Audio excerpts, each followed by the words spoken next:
Welcome everyone to our first session on round 3 of the Uptown Grant Program. My name's Latha. I'm the Associate Director from the 24-Hour Economy team, who's been leading the overarching Uptown District Acceleration Program with the support of some wonderful colleagues in our team who some of you will have maybe met already, including Caitlin, Talia and Cherie. I just want to call out that this session is for new applicants, meaning so those districts, if you've this is for districts who have not previously received funding. So if you are a previous recipient of Uptown Grant funding, we are hosting a specific briefing for you at 1:30 p.m. today. But if you also want to listen to this one, feel free. As I said before, we'll just please keep yourselves on mute during the presentation. We are going to be taking questions at the end of the session, so you're welcome to pop things in the chat during the preso, and we'll get to them later, but we'll also be asking you to use the raise hand function at the end of the session as well if you've still got questions. Although I will say brace yourselves, we'll be covering a lot today, but all of this will be available in the program guidelines and on our website and the recording of the session, so don't feel like you've got to vigorously take notes or anything like that. Now, I just wanted to acknowledge that, as we move forward with the Uptown program, which many of you know is about bringing businesses together to build a better future for communities, we recognise that this work takes place on land that has been cared for by Aboriginal and Torres Strait Islander peoples for thousands of years. So on that note, I'd like to acknowledge the traditional custodians of the lands on which we're all joining from today. For me, it's the Gadigal and Wongal peoples of the Eora Nation, and I'd like to pay my respects to elders past and present. So today's agenda, we'll be covering a lot, but it is pretty simple in terms of the flow. So we'll be talking about why Uptown, covering detail on the grant program, including the eligibility and application process, and then leaving enough time for questions, as I said earlier. So why Uptown and what is this program about? So the overarching Uptown initiative is a place-based program that really centres on collaboration. So it's being delivered in 2 stages to fast-track the formation of local business communities, and many of you will have undertaken this through the Accelerator program, and then facilitate the growth of their districts into vibrant going-out hubs. So again, it's a place-based business collaboration program that really sits at the heart of this initiative. So just quickly recapping what stage 1 was, the Accelerator is a free capability building program which was helping participating businesses to come together as a team and develop their district team's capacity across these different learning modules. And for the first time, the Accelerator was expanded beyond Greater Sydney this year to include the Central Coast, Greater Newcastle and Illawarra-Shoalhaven areas. And we've just, absolutely loved getting to know a much wider range of districts in 2024. So now we're at the grant program stage again, and this stage aims to support formalised district teams with funding to coordinate their activities as a collective and build consumer engagement with their district. And you can see on the screen here just some of the objectives of this funding, which is also in the program guidelines. For anyone on the call today who's unfamiliar with the terminology that the Uptown Grant Program uses, there is a glossary in the Uptown Grant Program guidelines. I won't be going through every definition on that page, but a key definition to understand before we move on is exactly what we mean when we refer to district teams. So for the purposes of the grant program, a district team consists of 5 or more local businesses, social enterprises and/or arts and cultural organisations that are aligned under a unified identity as a means of engaging residents, visitors and collaborators to a district. Also, at least 5 of your district team members must be based in your district and formally registered as members of the incorporated entity. So we'll touch on that a little bit more when we get to eligibility requirements. But district team members can come from various sectors, to serve the community around them. So with a range of different amenities and services such as accommodation, arts and culture, tourism, hospitality, live performance, retail, and sport. And this sector list is, of course, not exhaustive, but indeed very relevant to the going out economy. And now that we've covered the Uptown program in its 2 stages quite generally, I'm going to hand over to Caitlin, who's here on the call with us, to go into the detail of the Uptown Grant program specifically. So over to you, Caitlin. Thanks, Arthur.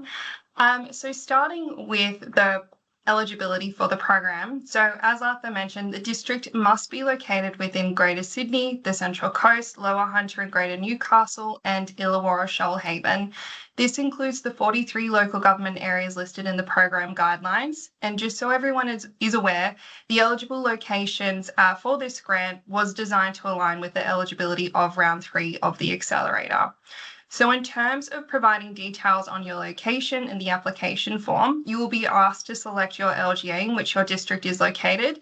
You will also be asked to upload a map of your district and to give a little description of the boundaries, such as your northern boundary is Fred Street and southern boundary is Sally Street. Please do not submit a map of the entire LGA or your suburb. We need to see the boundaries marked up, so even a Google map with hand-drawn boundary lines will be acceptable.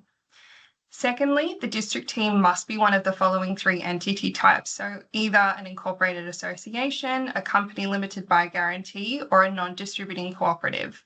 There is a glossary, as Arthur mentioned, at the back of the program guidelines, which defines each of these eligible entities. Your district team must be, or in the process of becoming one of these at the time of application. If you are currently not one of these and would like to apply for this grant, you should look into this process as soon as you can.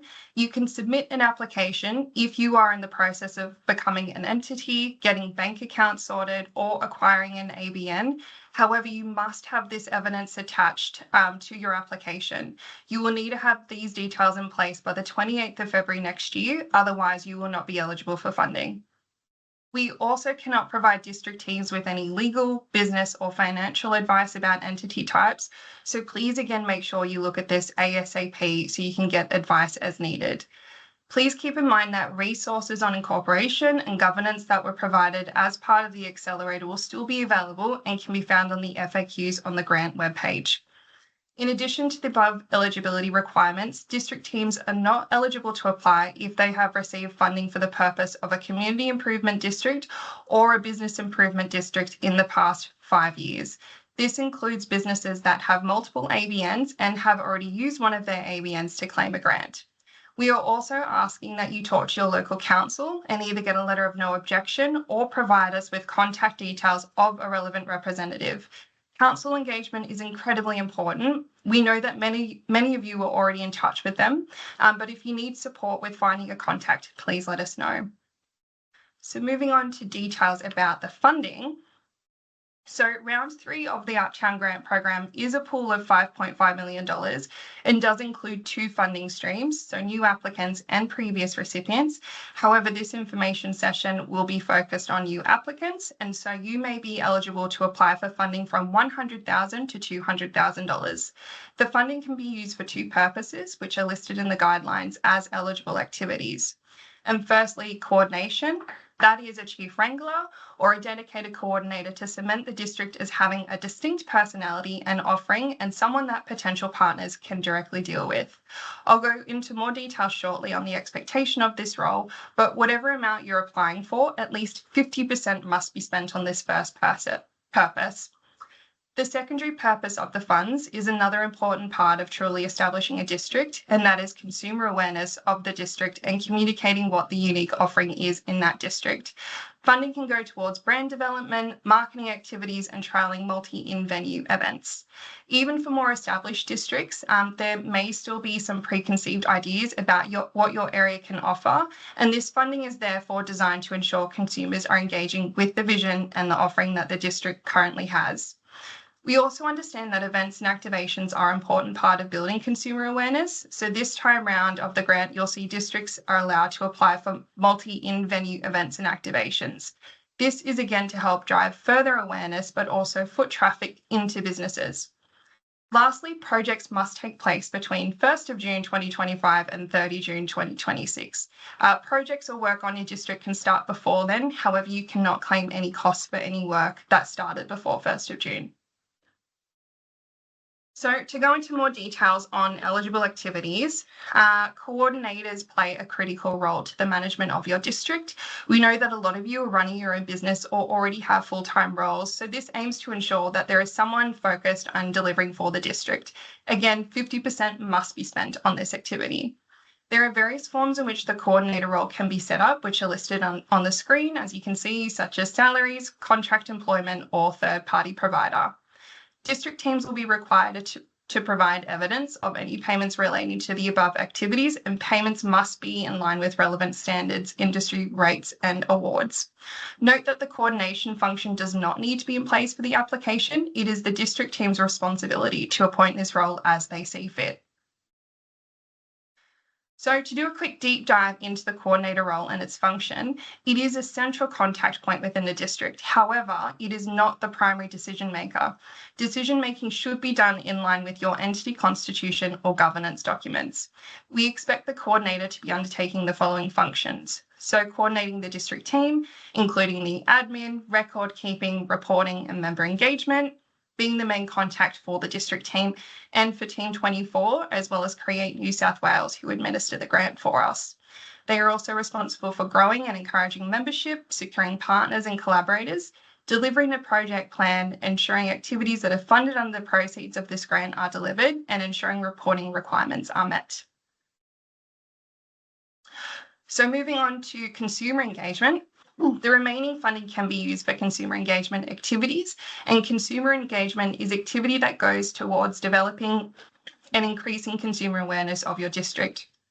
You can see some examples listed on the screen include brand and asset development, advertising and or marketing, PR and website, social media, profile development.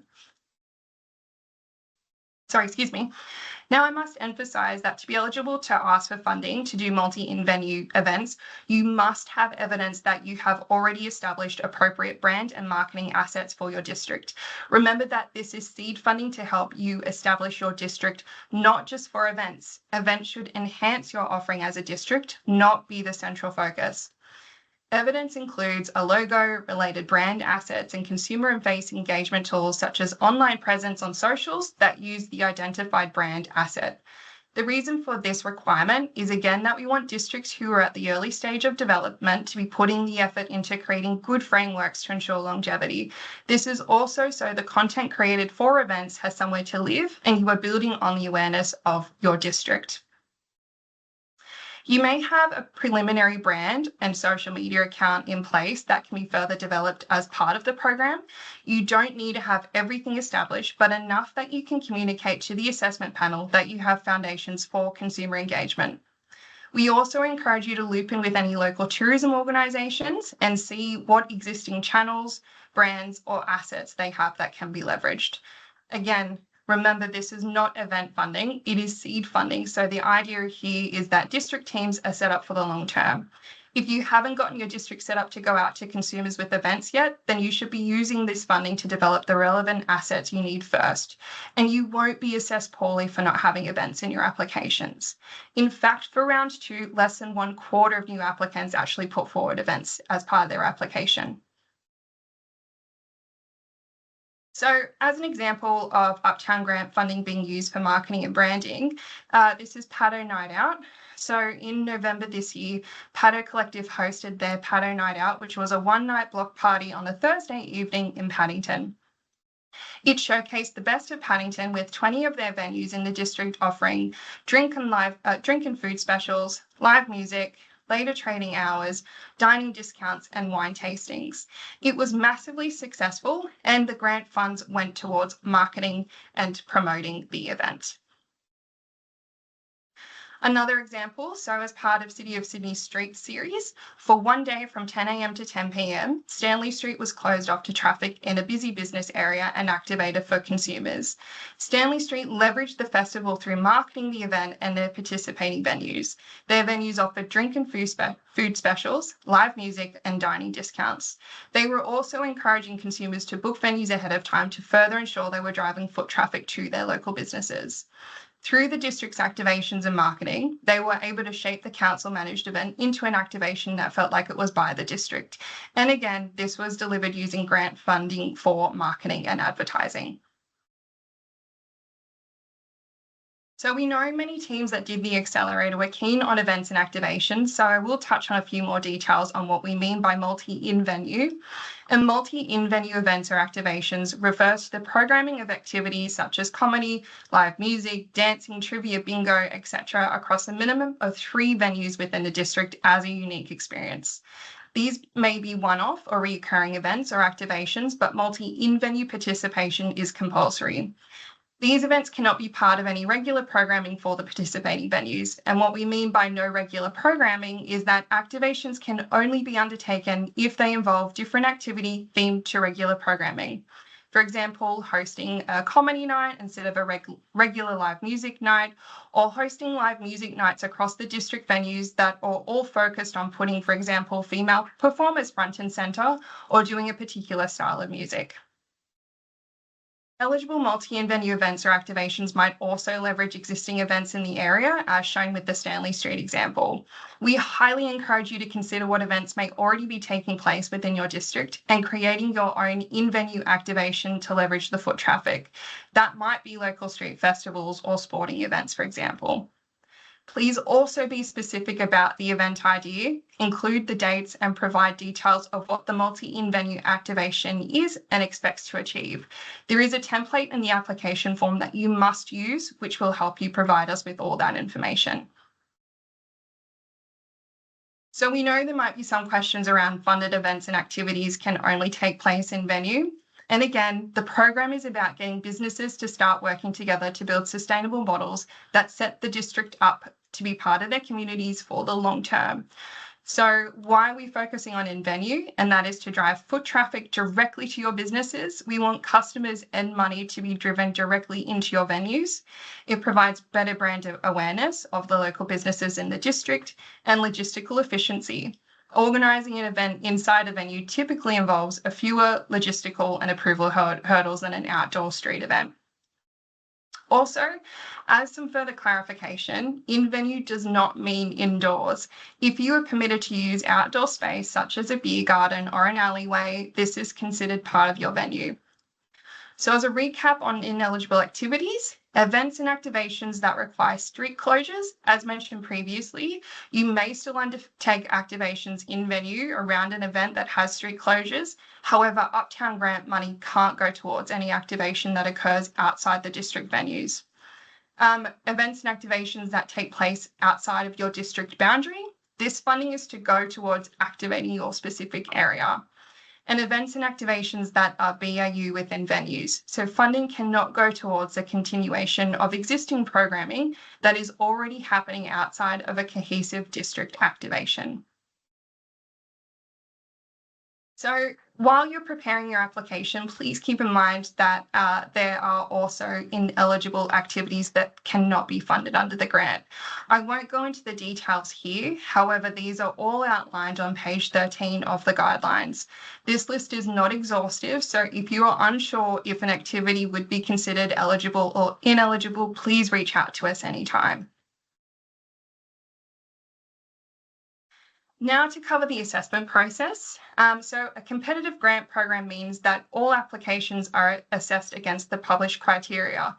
Competitive means that you are not guaranteed funding by simply meeting the eligibility criteria. You are actually scored against each of the assessment criteria by an independent assessment panel. The process is as follows. So once you submit your application, you will receive an email confirmation from our secure online grant system, which is called Smarty Grants. Your application will then be checked for eligibility against the published eligibility criteria, which we went over earlier.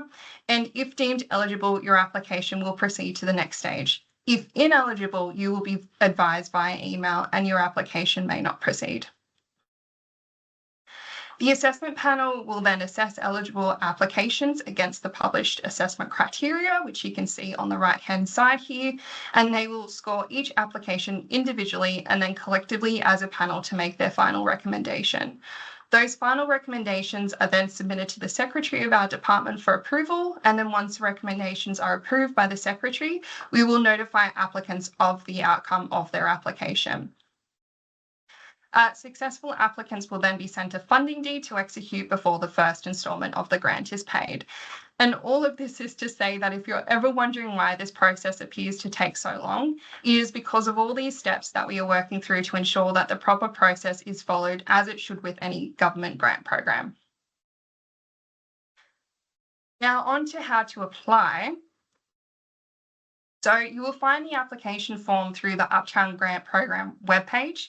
When you click the Apply Now button on the website, you'll be taken to Grants Finder, where you will see an Apply button.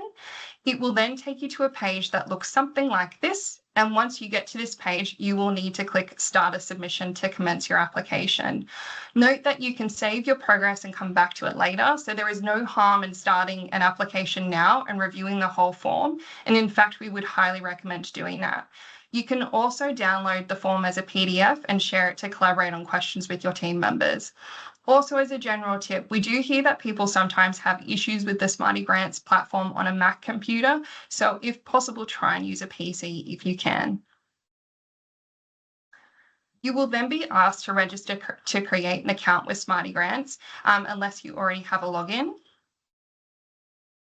And then once you've logged in with your account, you will start the application and see this page. On the side panel, you will see that there are themes to the questions. There'll be eligibility questions and general questions like geographical boundary and how much money you're asking for.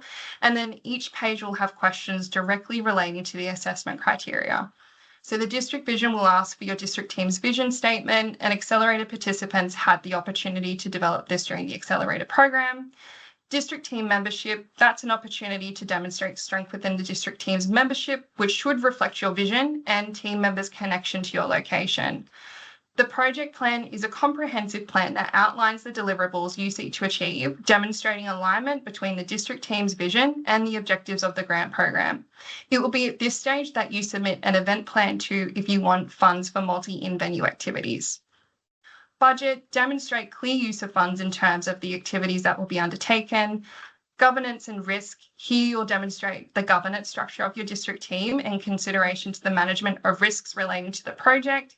And longevity and growth, here you will demonstrate commitment and capacity for your district team to develop a long-term business model that allows for district sustainment and growth.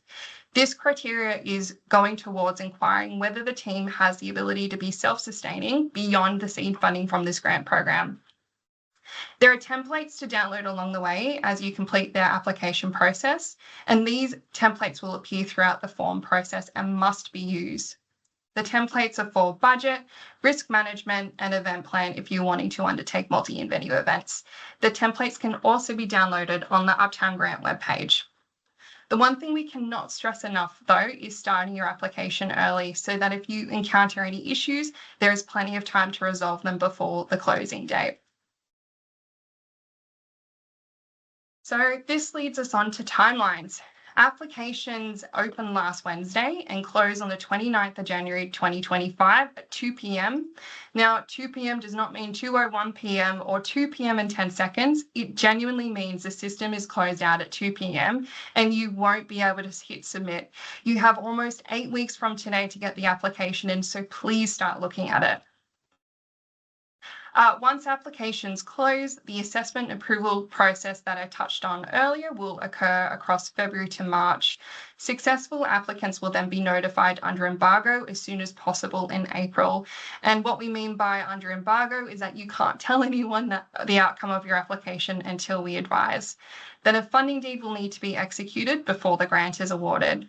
And again, your projects cannot officially commence until the 1st of June and must be completed by the 30th of June 2026. The reason for these dates is so we've brought them into alignment into our Round 2 program. Contact information is up here. It's on the website. It's in the program guidelines. So if you get stuck at all throughout the application process, please get in touch. Lastly, we just have a few tips and reminders. So start your application early. A strong application can't be completed in a few days. Refer to the guidelines. This is your source of truth. So refer to it as you complete the application. Put in effort and be detailed. This is competitive, so put your best foot forward. Please also don't rely on ChatGPT too much.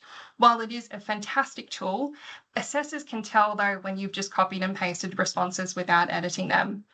Also, budget money appropriately. This is taxpayer money, so please ensure that you allocate funds appropriately. Again, talk to your local council and get a letter of no objection or a contact. And as always, we're here to help, so please reach out if you have questions.